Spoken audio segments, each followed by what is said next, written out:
ఈ cinema it was very very special. నాకే కాదు, ఫ్యామిలీ అందరికీ ఇది చాలా స్పెషల్. అండ్ నాన్నగారికి ఇది ఇంకా స్పెషల్. ఎలా అయినా సరే ఈ మూవీని ఒక క్లాసిక్ సినిమా చేయాలి, క్లాసిక్ సినిమాగా తీయాలి, హిట్ సినిమా తీయాలి. నాన్నగారి ఆఖరి ఫిలిం అందరూ ఫ్యామిలీ అందరూ కలిసి ఒక టీం వర్క్ లాగా చేసి, and especially thank you Vikram and thank you PS Vinod, thank you Anoop, thank you the whole team of మనం. అందరికంటే ఎక్కువ థ్యాంక్స్ చెప్పాల్సింది నాన్నగారికి.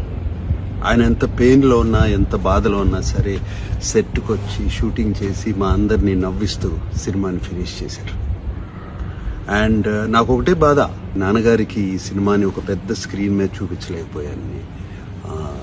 ఆయన చూసుంటే ఎంతో బాగుండేది. But I'm very very sure అభిమానుల కళ్ళల్లోంచి మా కళ్ళల్లోంచి చూసి సినిమా ఆయనకి చాలా బాగా నచ్చి బాగుంది అనుకుంటారు.